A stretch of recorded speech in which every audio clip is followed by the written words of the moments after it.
Good morning, everyone.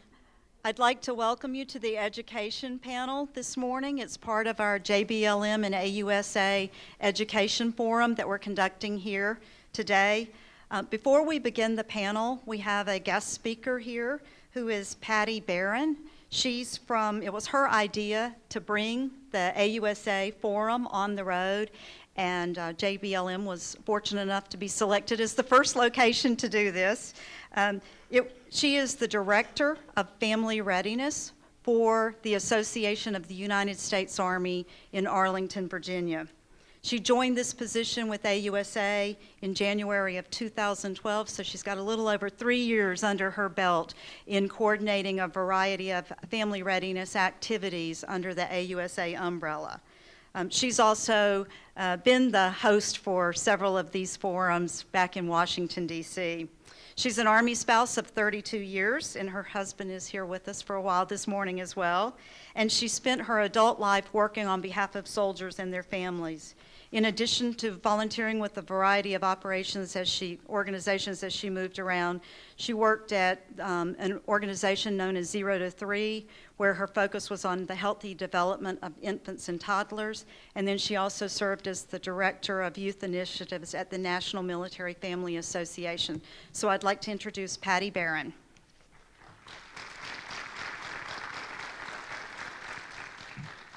Thank you all so much. I promise I'm not going to be a speaker. I'm just going to make some quick remarks, but I'm so excited to be here and to see all of you in the audience. This is like a dream come true for me, and I couldn't have done it without Robbie and Alicia, and I'll talk about them in just a little bit.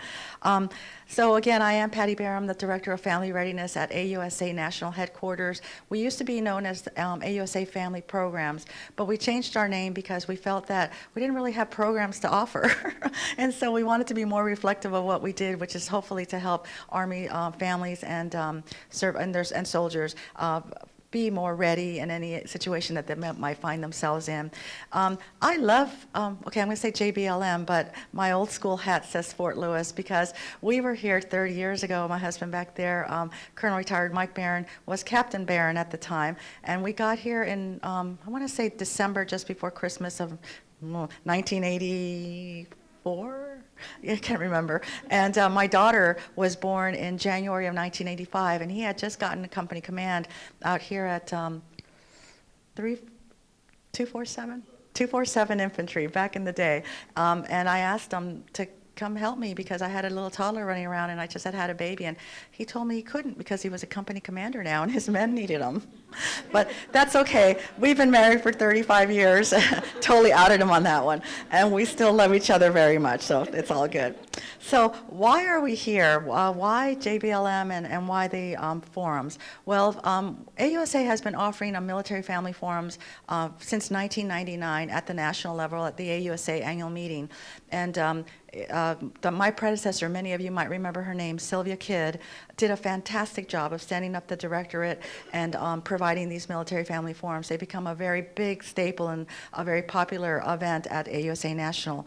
Back, I want to say in around 2008, 2009, Forces Command actually sponsored FRG leaders and FRSAs to the annual meeting at AUSA in Washington, D.C., and it was a part of what they called the FRG conference. And for 2 years, we had something like 1,600 people attend our military family forums at AUSA. It was huge, and everybody loved it. Everybody liked it.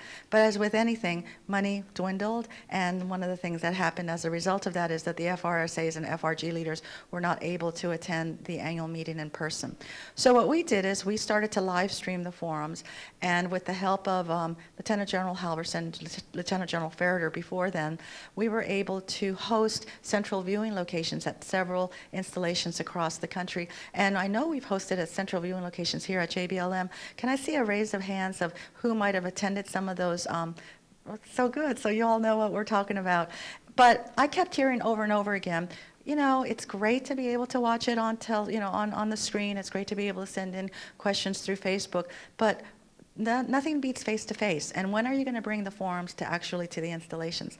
So with the wonderful support of our gold level sponsor, USAA, and with the wonderful partnership with the AUSA Meriwether Lewis chapter, as well as the Armed Forces Community Services folks, we decided that why not bring a forum to JBLM and start our on-site forums series. So this year, we're actually going to start here, and then we're going to Fort Bliss, Texas in April. They're going to do a forum there on volunteerism. It's called Be Your Own Ambassador, Learning How to Make Volunteerism Work for You. And then we're going to end up in June over at Fort Riley, and they want to talk about military spouse employment issues and perspectives. And so I'm definitely going to come talk to you later. So I think that each installation knows their folks the best, and they know what they want to focus on. And when we were talked about here at JBLM, everybody said our families really want to talk about education issues, not only just for their children, but also for spouses and for transitioning service members. And that's what we're hoping to do here today. I don't think that we can think of a better topic, because no one is more fiercely devoted to the education of their children or their own education than military family members. I told all three of my children, after you graduate from college, you can do whatever you want to do, but until then, we're going to get you there. And my firstborn son, you can't see all my gray hairs because I actually just dyed my hair a couple of weeks ago, but all those gray hairs belong to him.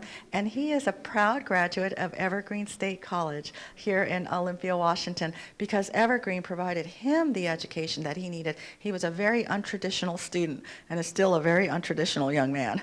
But yay, Evergreen. My daughter ended up going to William and Mary and did ROTC there, was commissioned through William and Mary. And my youngest son, and I'll brag just a little bit, because he's really the really smart one in the family. Don't ask me why, but he ended up going to Cornell. And so Army families, Army children, they go all over, all different types of educational experiences, and we're a family that can definitely prove that. It's been an honor for me to work with Robbie Farrell, the Director of Family Programs for the Meriwether Lewis chapter, and also with Alicia Grady, the Armed Services, the Director of Armed Services, Armed Forces Community Services here at JBLM. We had a wonderful discussion earlier with some of the senior spouses, and one of the things that we talked about was you all having a voice, not just a voice locally, you also have to have a voice nationally. There's an awful lot of things going on right now with the FY16 budget that's going to require possibly some more out-of-pocket expenses, with the MCRMC. I wish I could remember what that stands for, Military Modernization Retirement Benefits Commission. I've got that wrong, but MCRMC, Google it.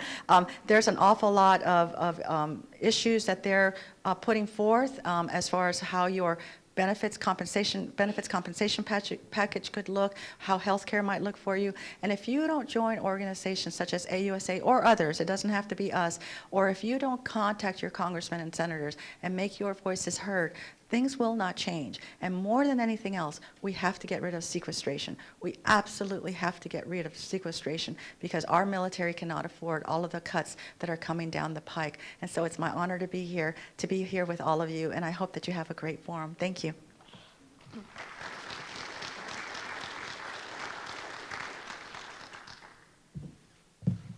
Thank you, Patty. All right, now we'll move into our panel. So I'm going to ask the panel members if you'll go ahead and start taking your positions at the tables here. And as they're doing that, I want to introduce our moderator to you. Today, our moderator for this particular panel will be Norma Mello. She is the Youth Education Support Services Director for Child, Youth, and School Age Services here at Joint Base Lewis-McChord. And she has the distinction of being one of those original school liaison officers, the SLOs that we all know about. She was one of the first that the Army hired back in 2000. So with no further ado, I'd like to introduce Norma and let the panel get started.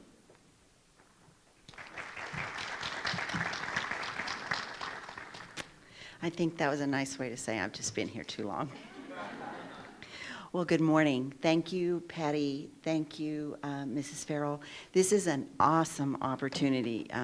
Very rarely do we get such a distinguished panel in one place at one time. So I'd like to just kind of introduce everybody, and then I'll say a little bit as they speak. We have Mark Sansucci, Mona Johnson, my dear friend Greg Lynch. We have Sharon Washington, Sharon? Okay. I want to make it straight. Debbie LeBeau, Tom Siegel, Raj Manhas, Tim Yeomans, and Kathy Waite. And so all of these individuals are either superintendents of local school districts or they work for the state or Department of Defense. And they work on behalf, I know it doesn't sound like that, it doesn't feel like that often, but they work on behalf of all children, but most especially military kids. So Mark Sansucci is in his 10th year of serving as the Northwest Legion Liaison for the Department of Defense State Liaison Office. In his capacity, he works key quality of life issues that military families intersect, and he intersects with state policy on bringing those issues to the forefront. He serves the Northwest. His territory includes Washington, Alaska, Idaho, and Oregon. And so I know him personally. So Mark, you get 10 minutes, and I'm timing.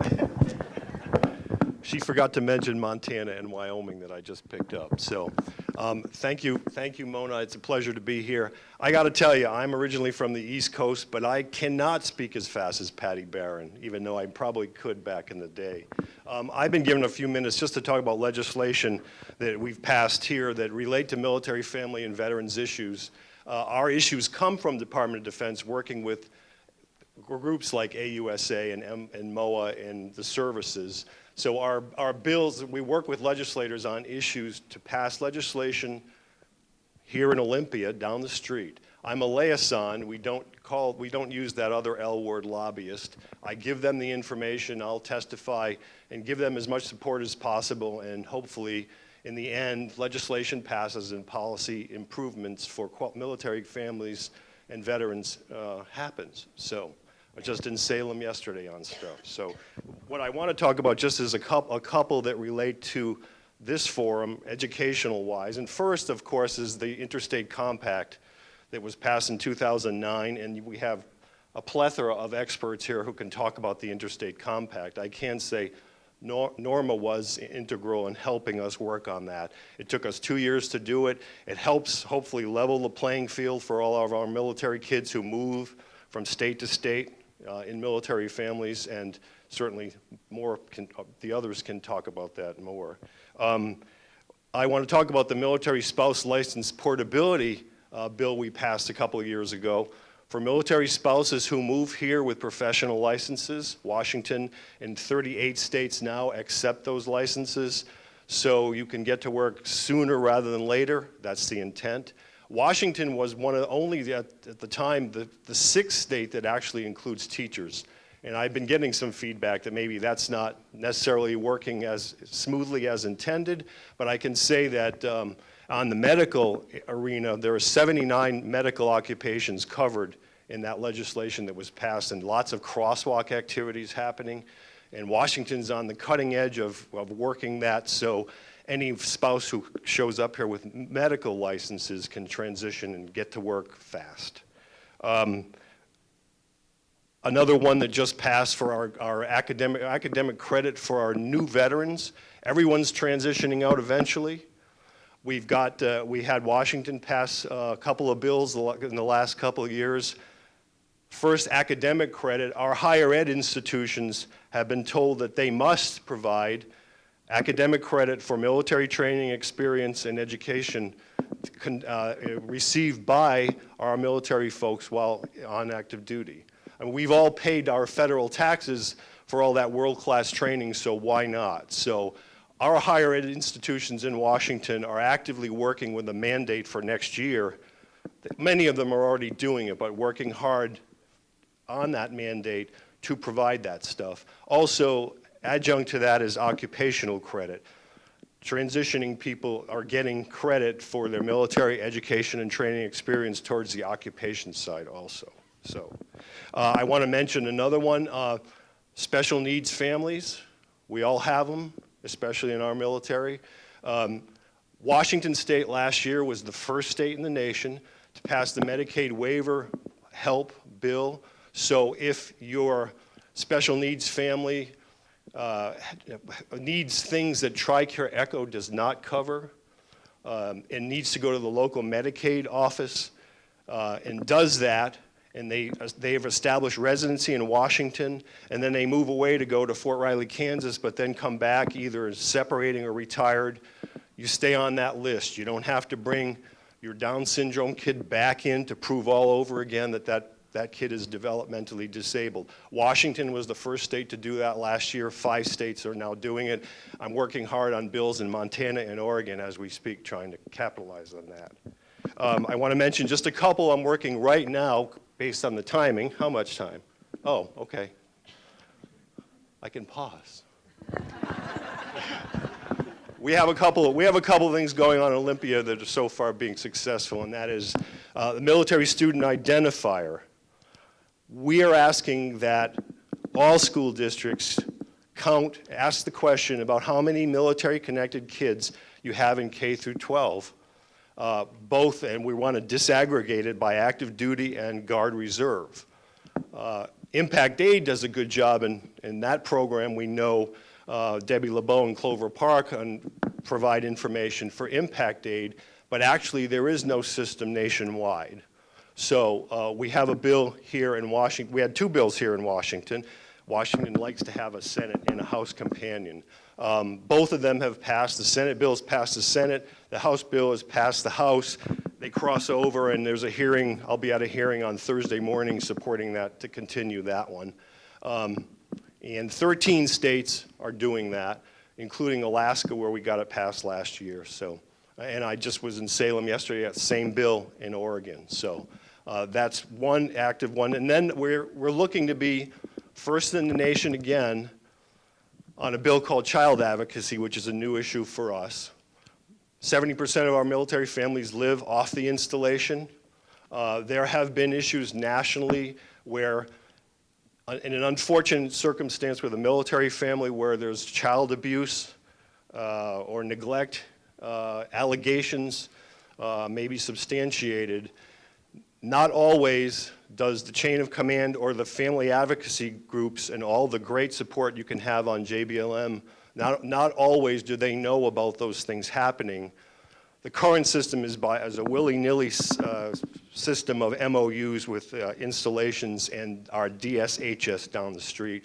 We will be the first state in the nation to have uniform language that mandates how that whole process will work. So if there is an allegation that's substantiated and a military member lives 40 miles from here somewhere, some other place, off the installation will be notified so all those services can be provided to that family. No one slips through the cracks, and also the chain of command knows, because sometimes that's very important too. So with that, I'm here for questions and also sidebar later, because my issues, I have about a dozen, and I'm trying to narrow it to specific education, somewhat related family issues. So with that, I'll turn over the mic to Norma.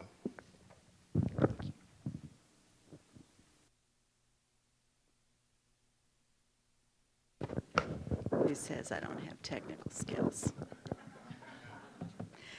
Thank you. Would we like to hold questions to the end, or are there questions? Okay, we'll hold all the questions to the end, so keep it to the forefront, please. The next one I'd like to introduce is Mona Johnson. Mona has recently returned to the Director of School Support at the Washington State Office of the Superintendent of Public Instruction. She represents the superintendent himself of public instruction, whose office has the sole responsibility for overseeing the K through 12 public education in Washington State, 5 to 7. Yes, ma'am. I've learned to say yes, ma'am, to Norma. I've been asked to speak really briefly about some of the challenges that military families face as you're approaching education in our state of Washington, and then share with you a few initiatives. In the interest of time, because I was warned I only had 5 to 7 minutes, you have a couple of handouts over there that I encourage you to pick up. I did make 100 copies of those handouts, and I'll make reference to them, but I really encourage you to take a look at them if you get a chance. I don't need to say much about the challenges you face because you face them and you're dealing with them and have dealt with them for a very long time. One of the interesting twists in Washington State in education, and I know many of you know this, but I want to articulate it, is the fact that this is a local control state when it comes to education. And I can't tell you how many times at my office, multiple times a day, we get a call that says, "Can't you just tell that school district to do this?" And the truth is, in our local control state, it's a beautiful partnership that makes education work.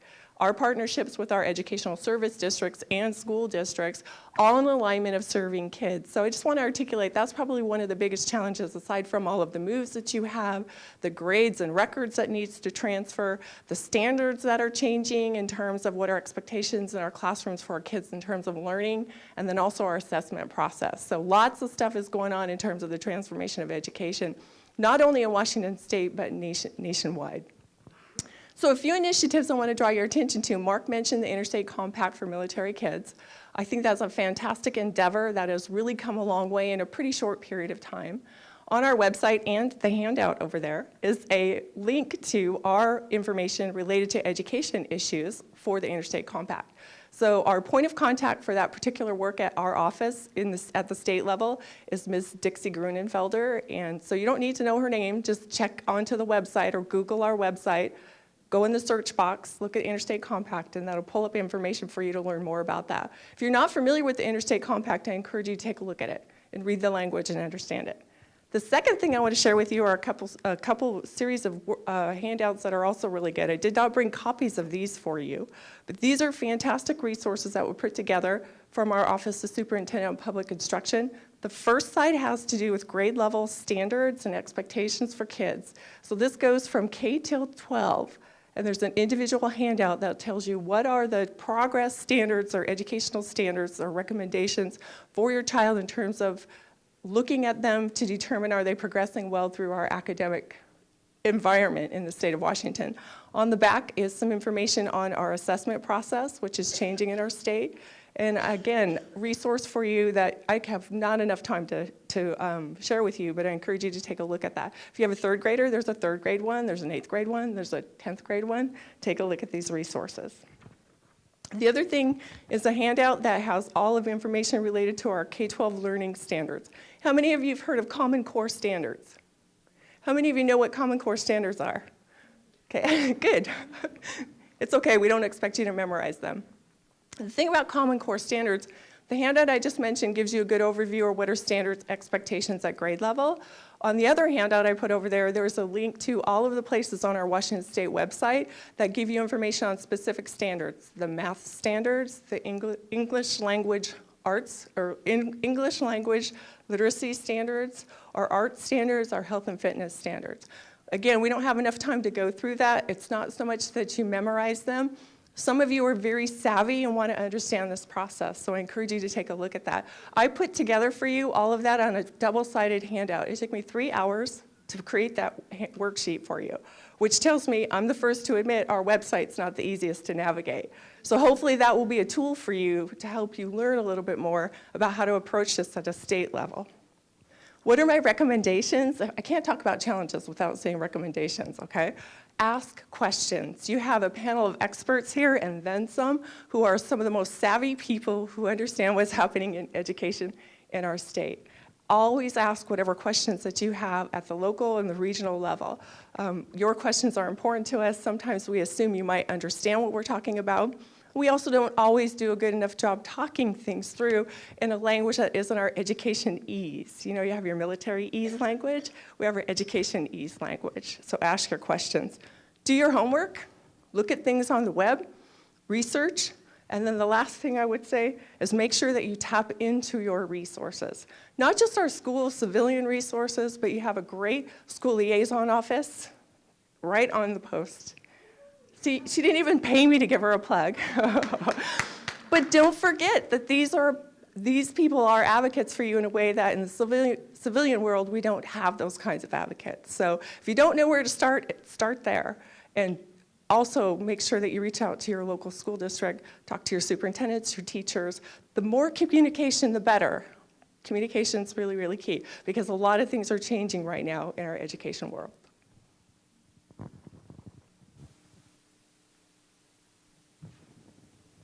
Thank you, Mona. Next on our list is Mr. Greg Lynch. Greg is a superintendent of the Olympic Educational Service District, and you heard Mona talk about her office, which is OSPI, the Educational Service District, which is where Greg works, and then our superintendents work at the local level. So they've got their own chain of command. He joins us here today to share information in his role as the Washington State Commissioner for the Interstate Compact on Educational Opportunity for Military Children. This position he has held since he was appointed by the governor in 2009. How many of you are aware of what the Military Interstate Compact says? Okay, that's what I thought. So you're going to want to ask questions, especially if you're a military family and are going to move with a middle school or high school, well, an elementary school too, but the stakes are higher as they're older.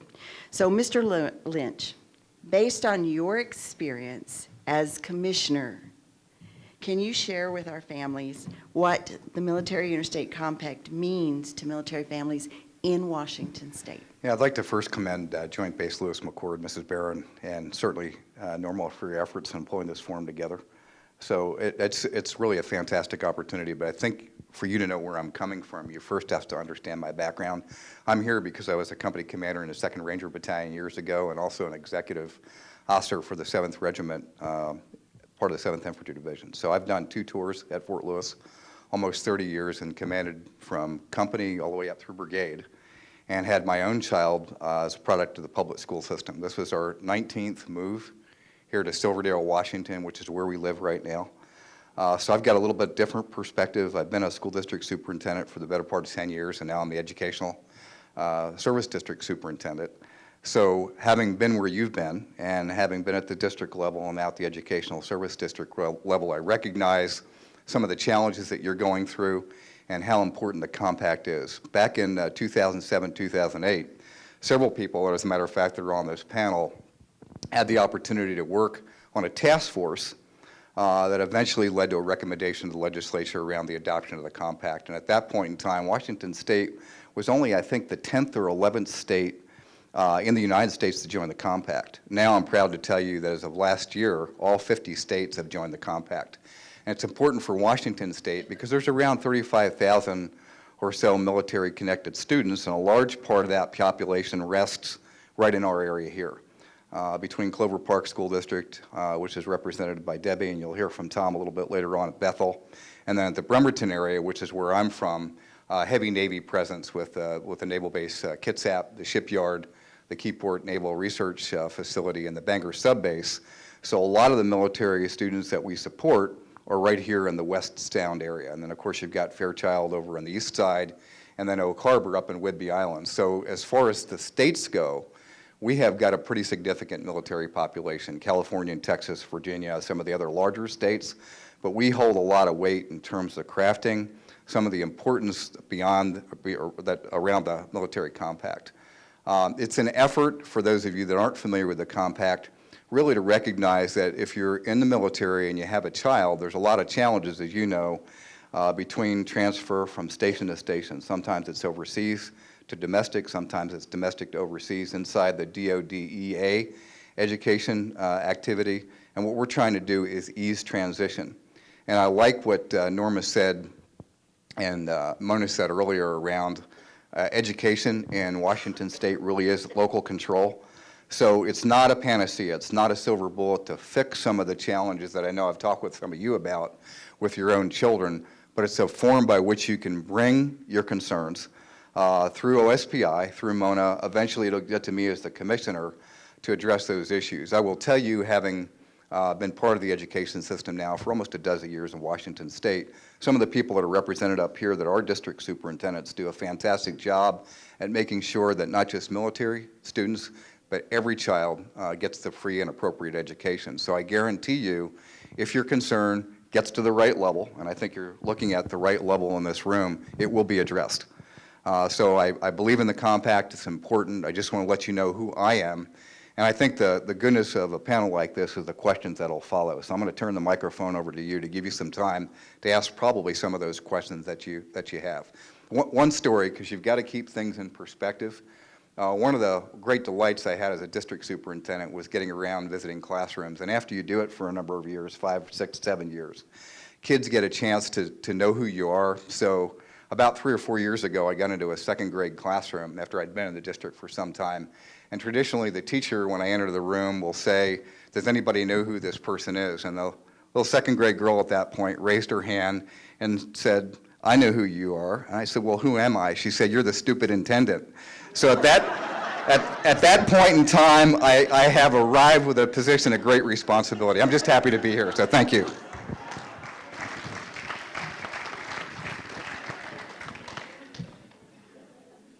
I'll go on record in saying that wasn't an Army kid. All right, so next we have the school superintendents from the 5 school districts, or the 5 largest school districts. There's 22 that military members assigned to Joint Base can live in. So we couldn't get them all here, but the top 5 are here. And so they educate the majority of our military kids on Joint Base Lewis McChord. If the service member is assigned here, one of these people probably have them under their view. I'll introduce each one of them to you and ask that each of you, or I'm going to ask that you as the panel members share with us the total number of military students in your district, the percentage or the number of these that are military kids, and anything that your district does specifically at assisting military children. So that'll give you a little picture view of their population and how many military kids enter their doors every day. So the first is Debbie LeBeau. Debbie has been with the Clover Park School District since 1996, and she has served as a superintendent for 6.5 years now. She previously served as supervisor of special education for Clover Park School District. So Debbie, in 2 to 3 minutes, and I'm timing, please share. Thank you, Norma. And I want to start off by saying that the first 40 years of my life I spent in the Air Force. No, I wasn't in the Air Force, but I was born at Shaw Air Force Base, and it was, so firsthand experienced what it was like to be a military dependent. And then when I got married, my husband went in the Air Force, and so then our children got to experience that.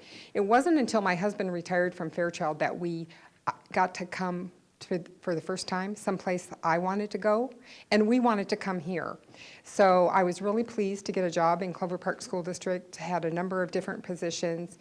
As superintendent, it's great to have that influence to make sure that things go well for our military students. We have, in October, we had 12,500 students in Clover Park School District. It varies from month to month. 40% of those are military-connected students. And so for our 6 schools on JBLM, it's really 97 to 99% of the students connected to the military. And then we have schools where we have as little as 4% military. But we have a large number of schools with more than 50% military, and that would be our secondary schools. I need to tell you that there are employment opportunities in Clover Park School District, and these other folks can tell you that too. But one of the biggest assets that we get here is when military spouses come to work in our schools. And sometimes we don't get them for very long, but they make a huge impact when they're here, and we value that time. It's already been mentioned that there's a terrific supportive structure on JBLM, and there is. We have monthly meetings with Colonel Hodges. Norma and Antoinette are there. Those are our connected people, and they help us make sure that things go well. In Clover Park, we've been so fortunate to be the beneficiary of some federal funding to build new schools. We have 4 brand new schools on JBLM. We have another one that will open this September. And then the last school we're in the process of getting the funding for. So that will be a wonderful benefit for our military dependents to go to school in a brand new school, state of the art. We also have some schools in our community that are brand new that have a significant military population. And I don't have time to tell you about them. But we are also fortunate to partner with the Army in particular around having health clinics at Lakes High School and Woodbrook Middle School. We have school behavioral health in our elementary schools on JBLM. We have so far received 4 different DODEA grants for a total of $7.5 million. And so we turn all of those opportunities into assets for children. And those DODEA grants have purchased technology, allowed us to do online testing, increase our math, science, and technology in particular achievement. And we're so fortunate to have had those opportunities. Like these other school districts, we have programs in our schools such as student to student. We as a district provide mental health counseling. We have credit retrieval and credit earning opportunities for our high school students who transition here, and we're always trying to figure out how we get students to graduate on time. And we also have summer school opportunities for our students, really K-12 for eligible students. So I'll stop there. Did I go over? No, you're good. You're good. All right. Next, I'd like to introduce to you Tom Siegel. Tom is in his 8th year as superintendent of the Bethel School District in Spanaway. Tom, could you, in 2 to 3 minutes, share what Bethel School District, and there's so many accomplishments I know, could you share what you're doing for military families? Nope. Won't you come up here? You're not going to let me hide behind the table. Okay. No, sir. Well, I'm Tom Siegel. I am the superintendent of the Bethel School District, and if you want to know where that is, it's basically located to the east of the base. Basically, if you go out the gate where the air base is, and you keep going east until you fall off into the river valley and farther south, and if you go out the Roy Gate, we're all that area to the east. We're 202 square miles plus about 18 miles of training range that nobody lives on. We have 18,000 kids. 11.5% of them are military related. A little bit over 2% of them are civilian base related. So we have about 9% that are actually military dependents. A little bit about the area. If you take a look, we actually have a really deep connection with the military.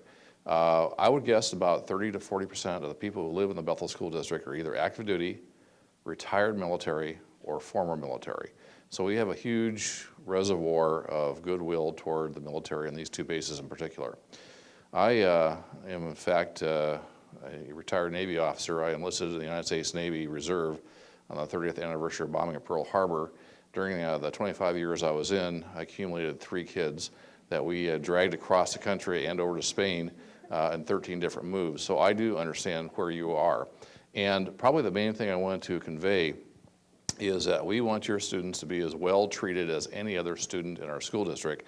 And if for some reason that's not the case, you're welcome to call me or Norma, because she's not a slow, she's a fast. She has my phone number on speed dial. She also lives in the Bethel School District, so she knows what's going on. We want to make sure that all the transitions, I always know transitions are difficult, is as smooth as it possibly can be, and you feel welcomed in all of our schools. Our school district, Bethel School District, is, for the size school district, population and demographic cross-section, the most improved in the state of Washington. It's not the best. We're number 3 from the top, but all the indicators are heading in the right direction. We also had a 7.5% increase in our graduation rate last year. We've done some things to improve not only the opportunities available for military students, but all students. And they include such things as we are the host district for the Pierce County Skills Center if your kid's interested in career technical education, which counts for not only credit toward high school graduation, but also is recognized in our 2-year colleges, so you get dual credit. And we have everything from aviation composites to aviation machining, auto tech, building trades, computer network design. We actually have a medical program that will lead to a nurse's assistance certification. We have a military/legal program and a new culinary arts. So we've got a little bit of everything for kids who might like that. We have a really strong robotics program. We have a really strong STEM program, science, technology, engineering, and math. We just started a new Cambridge program, which you may not have heard of, but it's like IB, International Baccalaureate, except it's the other university in the UK. Rather than Cambridge is, it's Cambridge rather than Oxford. So very, very similar. We're starting a dual language immersion program for Spanish language in particular for kindergartners next year. We're going to grow that. So there are a variety of opportunities available. We are improving, and we just want to make sure that as your students, our students come into the school district, they are treated as well as we possibly can, and we do understand the transition problems. And again, if any of you have ever any problems, you can call me or you can call Norma, because she will call me, and we will fix the problem. Thank you. What Tom didn't tell you is that the school district just recently hosted a arts contest, and remarkable efforts on behalf of kindergartners, and some of those things you would expect to see in a museum. I was very impressed. Okay, next we have Mr. Raj Manhas. He serves as the superintendent of the North Thurston Public Schools, and he's been there since 2009. He's established the following strategic focus for the North Thurston School District: community engagement, supporting the whole child, social and emotional, providing a trusting and transparent work culture, accountability, and using public resources efficiently.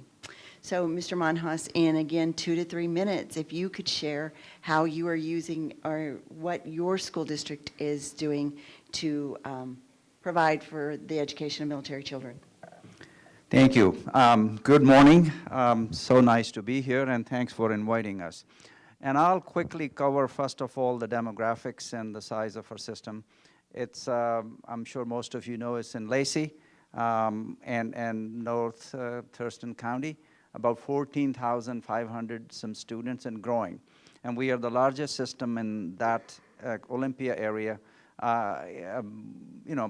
approximately double the size of Tumwater and Olympia.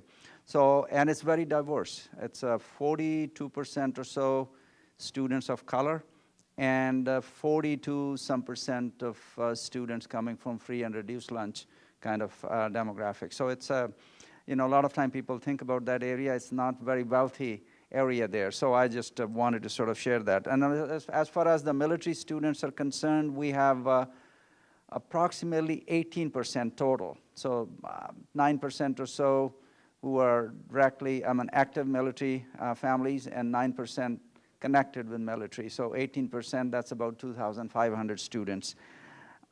We have a great relationship with the military, and I just want to highlight, number one, our liaison with the military, Yolanda Crowley, back there. So I want to say thank you for your partnership with us, and she attends all of our board meetings, and again reaches out, like Tom said, anytime there's some issues with us, and we are happy to hear what the feedback is from the community, military community. Couple of other things. I know time is very limited, but one of the things that has been said, the whole child. Our primary focus has been, and it applies to military kids even more so than others, with all the transitions and the changes and assignments and all of those issues. Whole child. It's the social emotional well-being of all kids. All the time, every student, not only the academic, but the behavior and social emotional side, we are monitoring. And it's a regular monitoring for 14,000 kids all the way to high school. So the net result is our discipline issues have gone down almost 45%, system-wide. It's not in one classroom or one school, it's everywhere. And that has become part of our being. And academics, as Tom said, our graduation rates are up, our performance in science and mathematics has really doing, they're really doing well.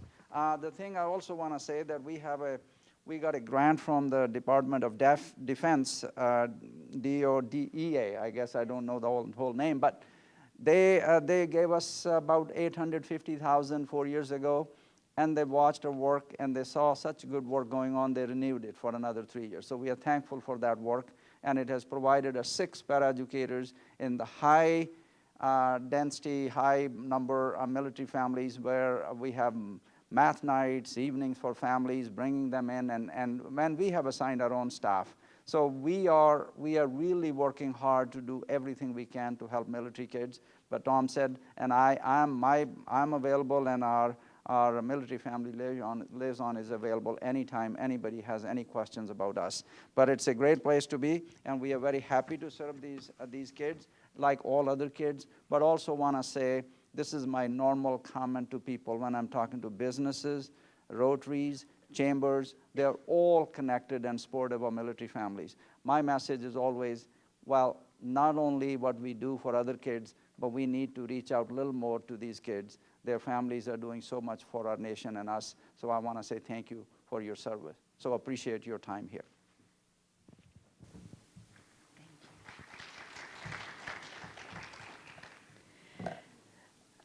Next is the superintendent of the Puyallup School District, Dr. Tim Yeomans. He has served in that school district since 2012, and he served the 5 previous years as superintendent of the Meridian School District. He instructs graduate students who aspire to become school or district leaders from Pacific Lutheran University and Washington State University. So Dr. Yeomans, in 2 to 3 minutes, could you share the great things going on in Puyallup? Well, first of all, I just want to say to each and every one of you, I'm the child who went to 9 schools in 8 years, like your children do. My dad was in the Air Force. So when we look our children in the eye, we know what we're doing. I want to thank Antoinette, who is our liaison, who comes regularly to our board meetings and works so hard to support our children. We have just under 2,000. We have 1,970 direct military dependents, which is about 9.5% of our school district population. Puyallup's located in the direction of Bethel, a little more east and north. We are so proud to be connected with the military. One of the things we've done for our district as a whole is we have had an effort over the last 4 years to become a very welcoming schools. And actually, we were recognized nationally. Brulette Elementary was one of 2 elementaries in the nation, and then our school district was recognized nationally as a welcoming school. And that was particularly directed towards our military dependents and to our community as a whole. Our school district is just under 39% diverse. Like all that you've heard, and I would put my children in any of these school districts, and I will tell you that people have been working really hard. Our graduation rates at 2 of our high schools exceed 90% on time, and are growing our 5-year extension. We have some alternative programs that are available to our kids, and we are working very diligently on college and the high school through the University of Washington, Washington State University, and Central Washington, so that children can do college credit while they're in high school, in addition to the Running Start options and other things that they have. We all have junior ROTC programs in our school. We all provide direct support to our kids in a way that we feel not only positively connected to the military, but excited to support you. We thank you. We appreciate you. We know what you do, and we are really, really pleased. And so I'll leave it at that, and then with your questions, we'll kind of move on from there. Plus, Kathy's way more fun to listen to than me, so that's good.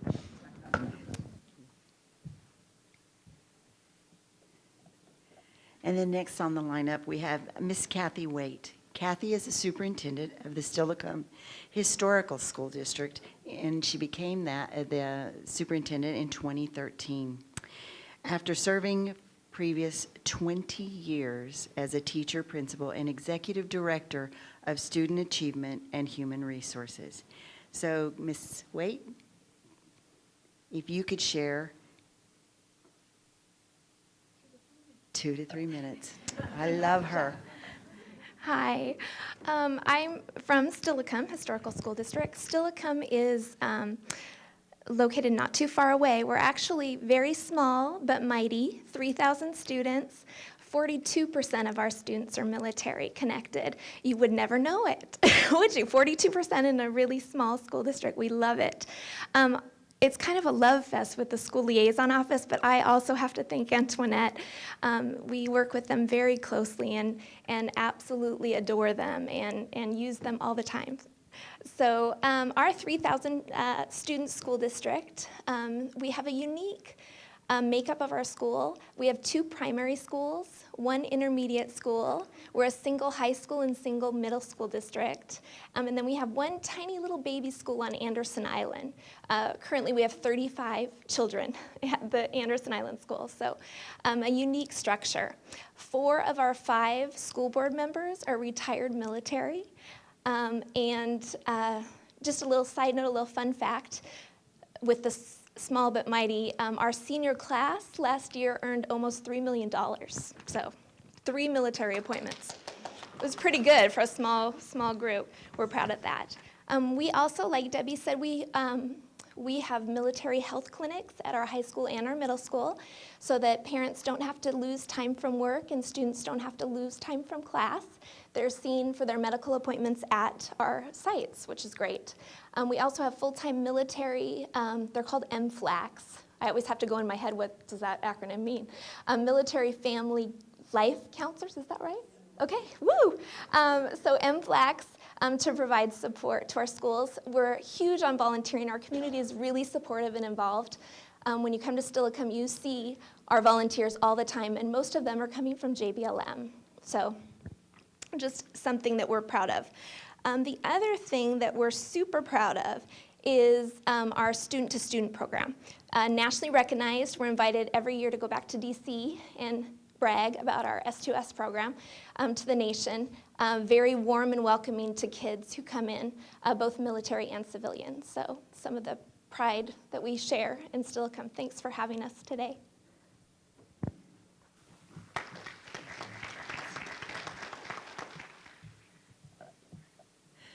Okay, finally, to represent the adult education piece, I'd like to introduce Sharon Washington.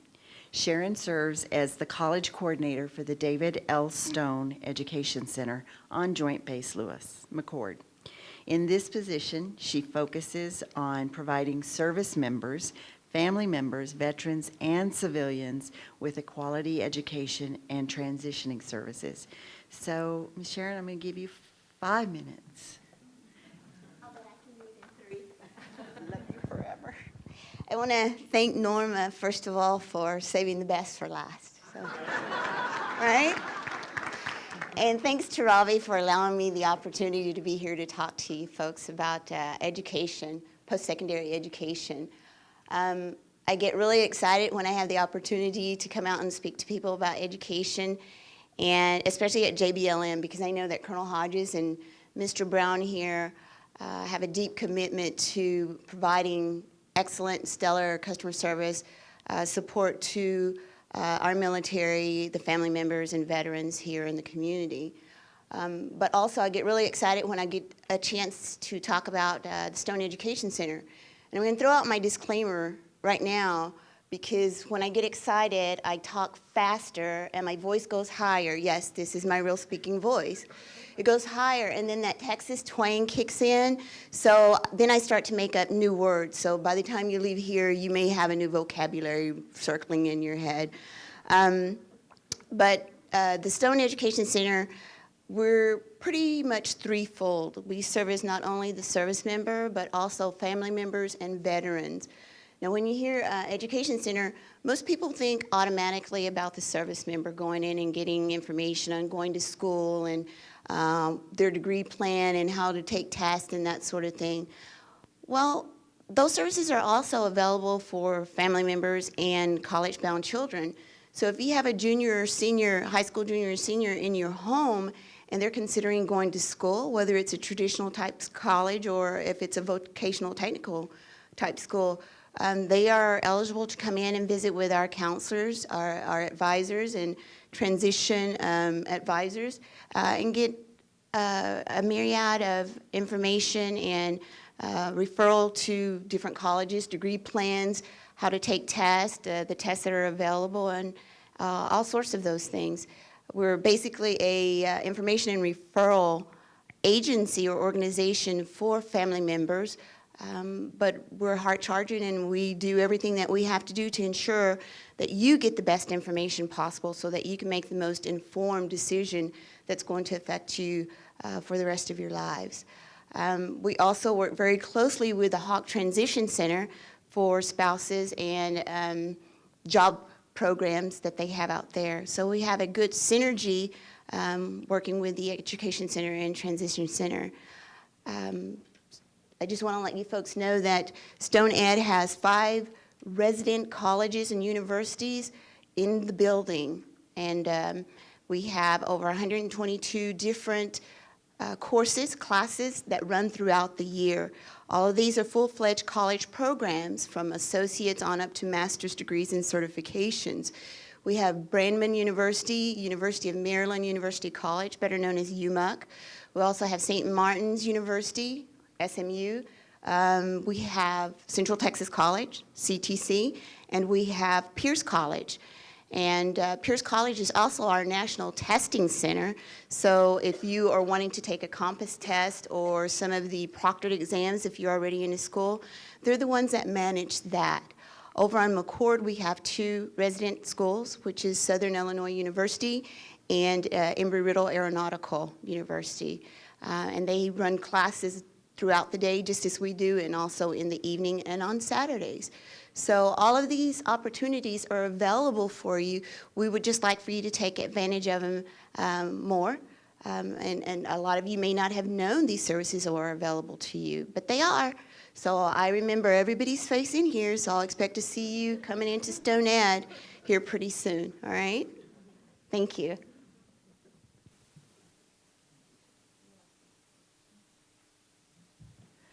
All right, and I'll be remiss if I don't introduce the women that make my office run.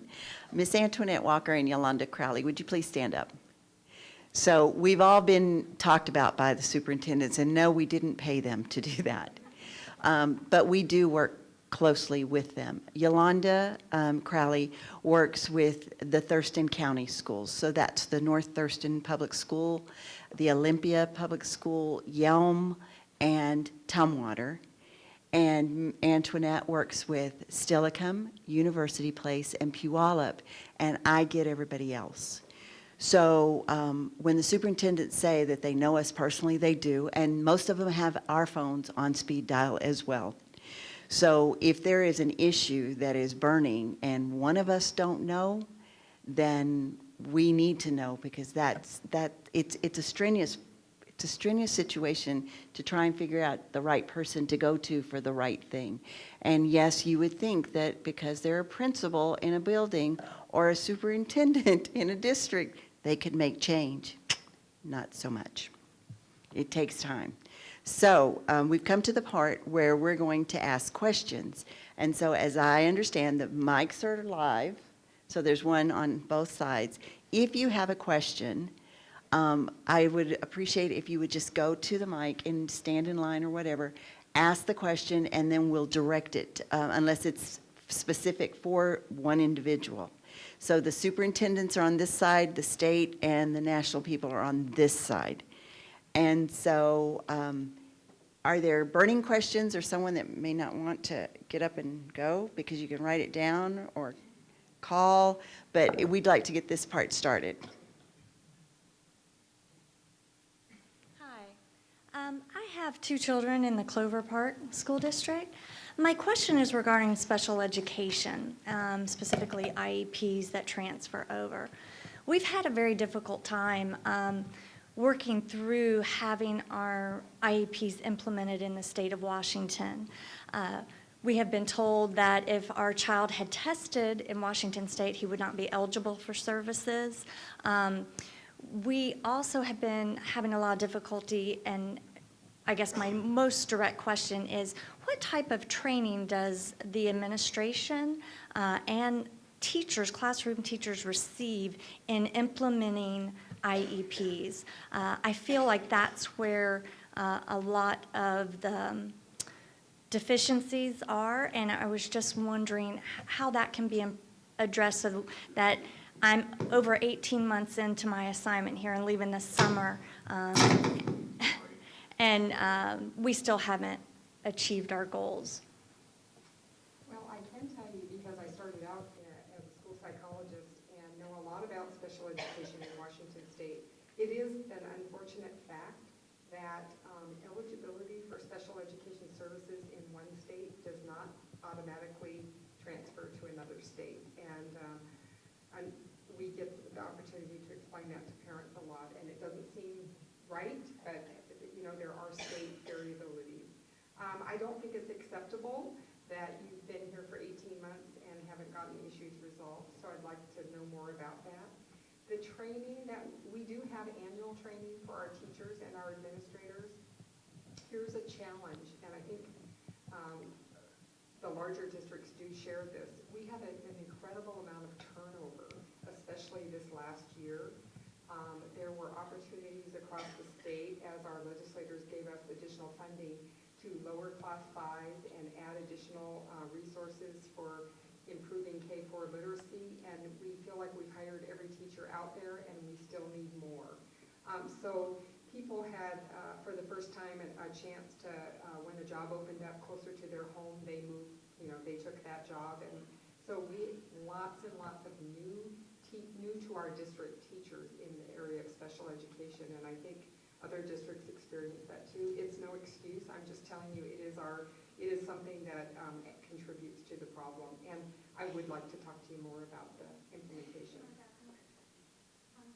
Does the training extend to teachers that also are in specials like PE, art, and that type of thing? It does, but every year I hear of and know of situations where we have people who seem to be ignorant of those facts. Okay. Hi, I'm Mark Brown, the Director of Human Resources here, and work with Sharon and the education folks. And Tom, you mentioned the tie-in to Career Technical. I was wondering if other panelists would like to talk about, I know the tie-in with Running Start and the community colleges we have, but the Career Technical piece, I had mentioned earlier this morning about the huge demand for jobs in the state. As I understand, about 52,000 open jobs on any given day. A lot of those don't require a traditional bachelor's or higher level education. And I was wondering about your advising and the way you're looking at that. Well, one of the things I found when I came to the district was the need to improve what was then called CTE, Career Technical Education, and the Skills Center was really a mechanism to get state grants or money, $32.5 million to build a facility with all the equipment, and then find members from the different industries that could be there to actually show the experience they need to have to hire. But it's not, so we do have a strong emphasis on STEM, science, technology, engineering, math, robotics as well. We have a lot of different robotics clubs within the district itself. It's actually embedded throughout the entire curriculum. So as I view our goal, the minimum requirement is for a kid to graduate from high school. But that's only the first step. It may be that kid wants to go on and do something, go to 4-year college, fine, 2-year college, military, some sort of certification program. Maybe wants to become a motorcycle mechanic and go to one of those schools for a while. That's all fine. What we want to do is ensure that they have a skill base, so there is no limitation on what he or she can do in the future. And so, yes, we do have a variety of options. Running Start, new program, University of Washington, Tacoma, where our kids, if they just maintain a 2.7 average, will be automatically accepted into that university, and a variety of things to try to make sure they have opportunities out there. So, yes, we do have that type of course available in a variety of locations and venues, but we also want to make sure we don't end up limiting their ability to pursue whatever their dreams are in the future. But I'm a guy who worked his way through college as a small engine mechanic, so I still like to work on them. So there is an opportunity for a variety of skills to make whoever it is successful as they view success. If I may just add to that, many of our career and technical education programs are working their way towards specific industry standards. You would find that in Bethel, you'd find that in Puyallup, I'm sure you'd find that in all of our districts, making sure that a post-secondary opportunity, as Tom said, is available to folks. And as Tom related, Pathway to Promise is what the direct connection, that actually has expanded now to 6 school districts in Pierce County, so Tacoma, Puyallup, Bethel, Clover Park, Franklin Pierce, I believe, are all parts of those where children actually have direct matriculation to the University of Washington, which regularly is rated as one of the top 20 universities on the whole planet.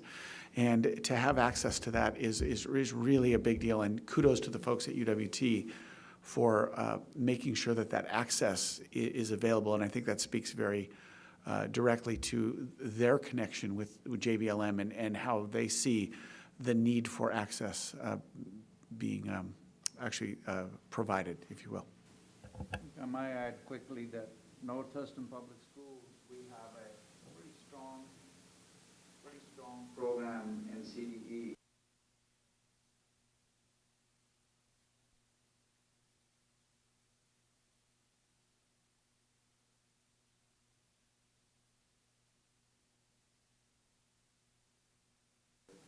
And there is there's a great partnership with other school systems, and there is a New Market CDE center there in Tumwater, which we work together. So it's a focus. We need to do more.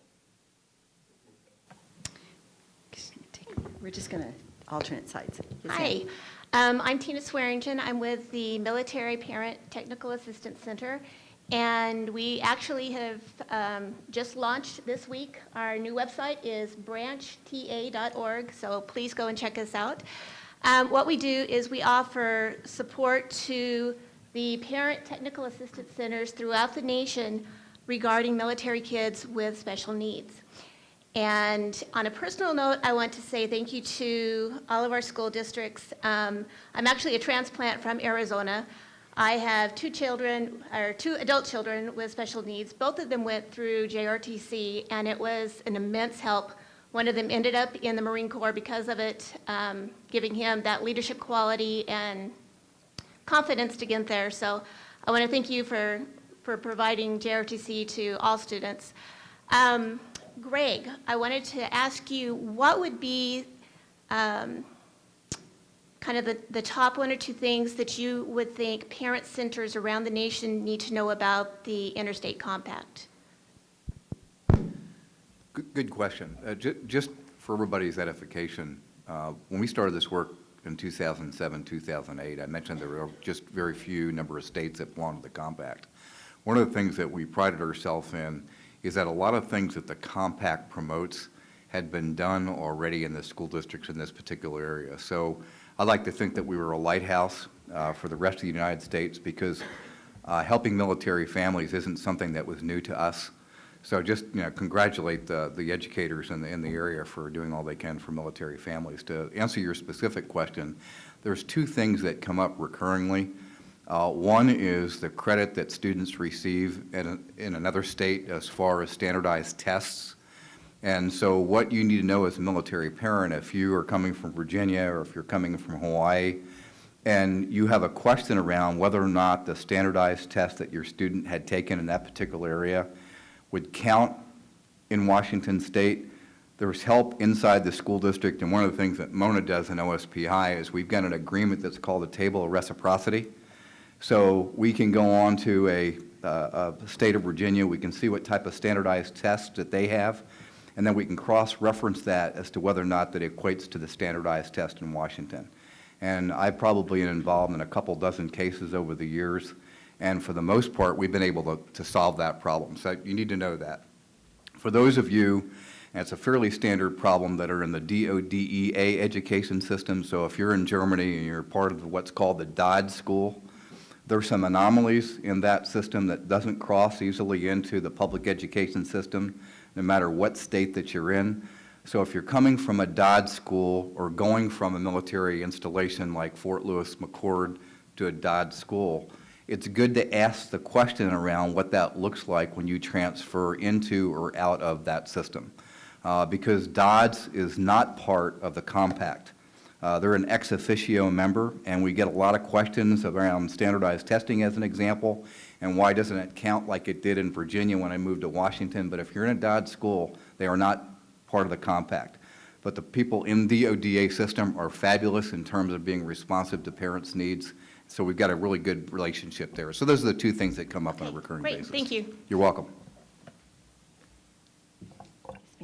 Hi, yes, I have a question about probably something that's been a problem for a little while now.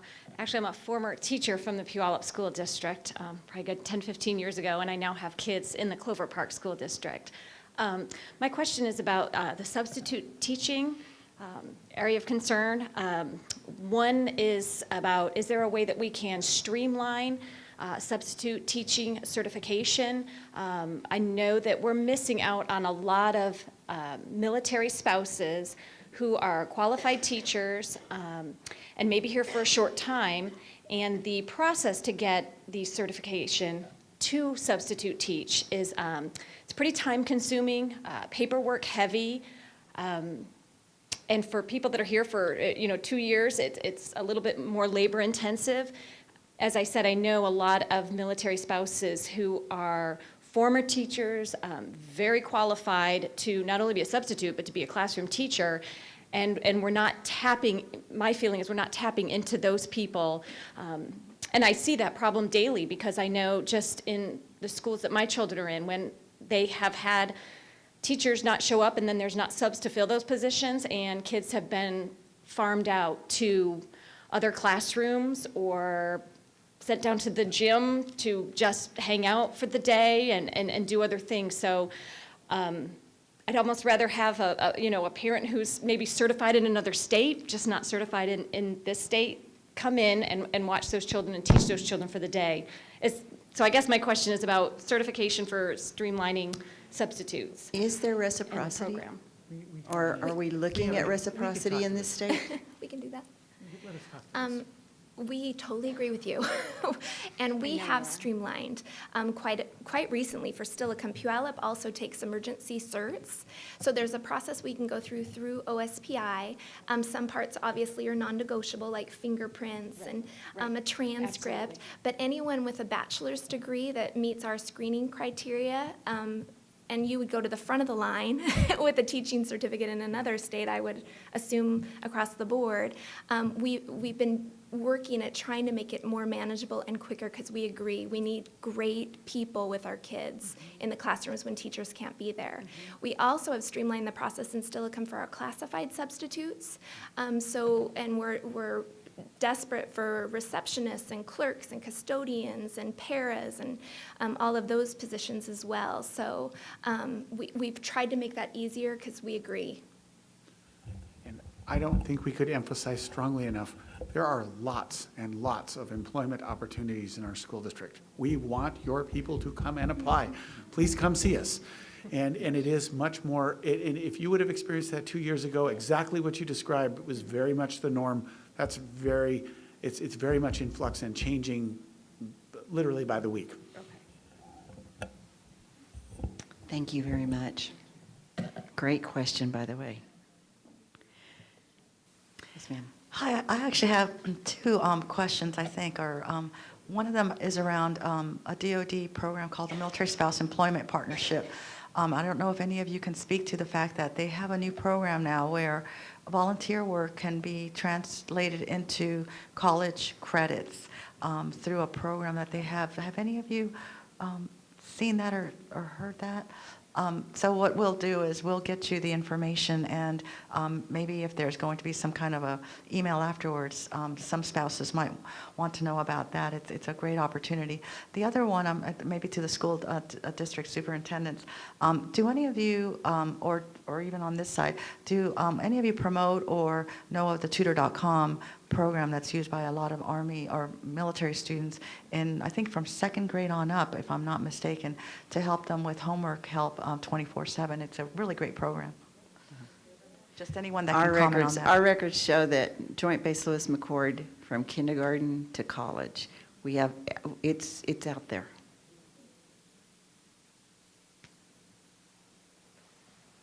Yes, ma'am. Hi, I'm Tiffany Spear with the South Sound Military and Communities Partnership. A question for the school districts. Coming from ignorance, I'm not quite sure if there's already a training that's provided to teachers about military life and what happens when a child comes in or out or when their parents come or go. If so, how often does that happen, or is there an opportunity to expand those programs throughout the districts? Is there any superintendent that just wants to jump up and... Actually, recently, we just had this conversation with Norma about getting that scheduled in as part of our building professional development as we go into the next school year. Partially because we have had so much turnover in our teaching staff, we don't have folks retired and different things, we don't have that knowledgeable base. We have lost that over time, and so it's been a few years since we've done that training, and we've recommitted to doing that this fall. And there's some excellent online training and training modules that that Norma is sending our way, so that we can make sure all of our administrators as well as our teachers are well versed in that. Thank you. Thank you, Tiffany. Ms. Johnson, can you explain the SES tutoring in the state and what qualifications our military children have to get that service? I can't explain Oh, that to you, okay. but I can get back to you on that if you'll leave me your information. Let me tell you a little bit about what I do at the Office of Superintendent of Public Instruction. There are 400 people who work at that, and we're actually one of the smaller state agencies, second from the smallest. I actually work in a very small piece of OSPI, which is student support. And most of OSPI has to do with instruction, academics, assessment, all the traditional things you would think about K-12 education. The work that I get to do with a team of about 14 people is related to what Dr. Monhaus was talking about, Whole Child Initiative. So we're looking at addressing the physical, social, emotional barriers to learning and then helping kids in transition with support. So I'm not an expert on tutoring or standards, but I have to be schooled up pretty quick in that because I live in that world. But I can't answer, unfortunately, your question, but I'll be happy to get back to you. But I do know somebody that can answer that question. Debbie, would you respond? Yes, supplemental educational services, otherwise known as SES, is one of those side effects of the No Child Left Behind. And if 100% of our students weren't meeting standard by 2014, which is most of us, depending on how many years and what your testing performance had been, you might have fallen into that category where we had to send letters to parents at certain schools saying your child is eligible for supplemental educational services. And so those are schools that receive Title I funds and of a certain performance level. Even within that category, there could be students at that school who wouldn't be eligible. So their academics need to be below grade level expectations. And so that's just kind of generally how it works. And then there were, I believe, 2 different windows during the year when we needed to make parents aware of that opportunity. And we actually, in Clover Park, had to increase our contract to Sylvan Learning Center because more parents took advantage of that. But it is just a small number of schools, and then not every single student within that school, if that helps. To say a little bit, or ask another question to follow that. Do they have to be in financial areas? Like, do they have to only make so much to be able to utilize those services? I don't, there is are you eligible for free and reduced? Yeah. We have to have a priority level, so there's a certain required amount of your Title I funds that are set aside for supplemental services.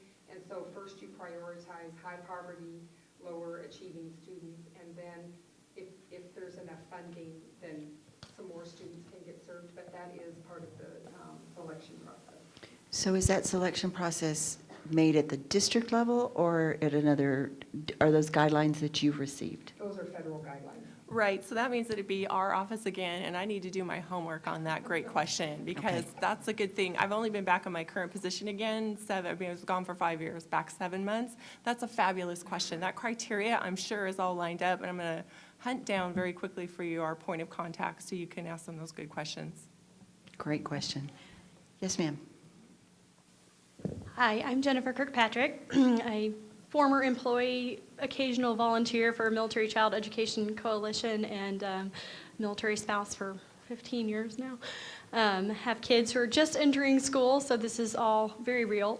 But I have a couple questions. I'll ask one, and then if nobody else has one, I'll ask another. But my first one is, what vehicle do you rely on to educate either parents and students in transition and/or educators, especially considering your high rate of turnover that you've shared with us, about the Interstate Compact and what that means for military kids in transition? How do you share that information and get that out there, on a very local level?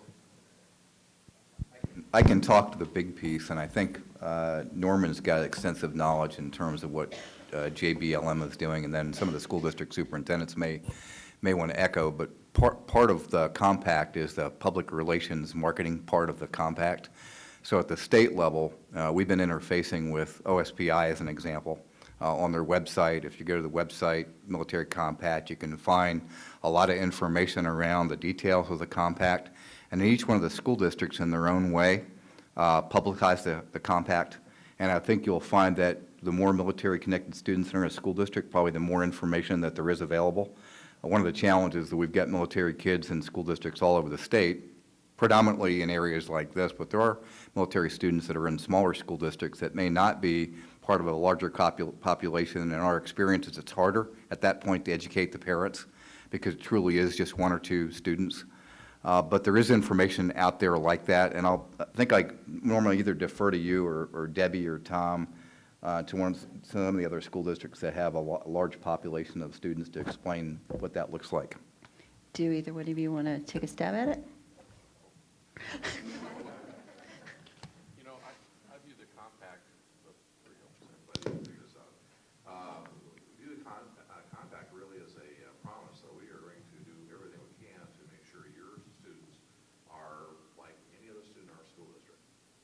That we recognize the transition that occurs every 1, 2, 3 years as people move, and try to make that transition as seamless as possible. There will be a transition, but it's to kind of wring out the wrinkles as best we can to try to make it as painless as possible. And so really, it's out there, but it's really us saying we're going to adhere to this standard the best we can. And part of it has to do with training our personnel to understand, military life is like the transitions.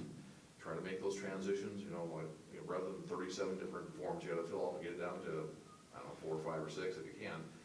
Just to try to help with that process. And it's basically a promise that we're going to try to ensure that your kids can be as successful as possible and make this work for them like any other student that comes to our school districts. So the education part out there about what this is, it's good. It's really kind of the execution, the operationalization of the promise for all the school districts to live up their pledge, I guess. And I'll just add that it's really interesting that how many people who are in public service or elected officials, they are connected with military. So one of the meetings we have with the city councils, Lacey City Council, I remember about a year ago, there was one of the city council members who brought this up, and it's being, televised. And it was really nice that we were able to talk about it. And then, as I said earlier, we have been lucky to get this grant, and we have 7 people totally dedicated to working with military families and really communicating this kind of training and everything else to our teachers and principals. And I think your question talked about the vehicle.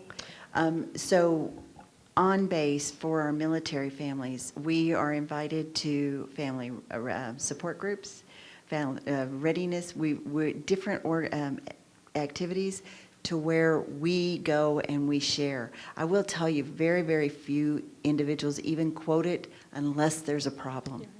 Okay? Thank you very much. So we're ready to wind it up, and so I'm going to get off of here and give it the floor back to Ms. Farrell. Thank you. Thank you, Norma, and to all of our panel members for sharing the information with us, for answering questions. What I would like to offer you, there are 3x5 cards on the table over to the right. If you have a question that did not get asked and you would like it answered, or if you are owed some information, if you will please write that down and put your contact information on there, we will get the answer back to you after the forum. I'll use Norma to help figure out which one of these experts needs to help us with a little more information. As we round out this session before we move into lunch, what I want to do is make sure that everyone here understands that AUSA cannot put on events on their own, and AUSA receives sponsorship from various organizations to support events. Today, our primary sponsor is USAA. Many of you know that organization, I'm sure. And they supported financially the forum today. And I'm pleased to introduce to you Bob Winsenreed, who's joined USAA in November, just this last November. And he's got a fancy title that I need to read because I can't get it all out in one mouthful. Military Affairs Relationship Director for the Army for USAA, or something along that lines. It's interesting, it's difficult for me to call him Bob. I've had to start doing that today as I introduce him because I know him as Sergeant Major from a few years ago in Korea. Bob served 37 years in the Army and just recently retired. And so Bob, would you like to come forward and have a couple of remarks?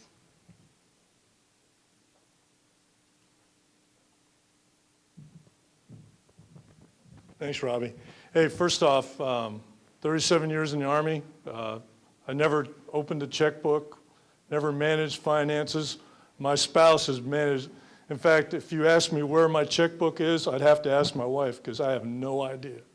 So to do something like this with military families, and when we were first asked by Patty to, if we wanted to sponsor this, there was no hesitation at all from anybody to be a sponsor for this program. So we're going to carry it across the Army, hopefully.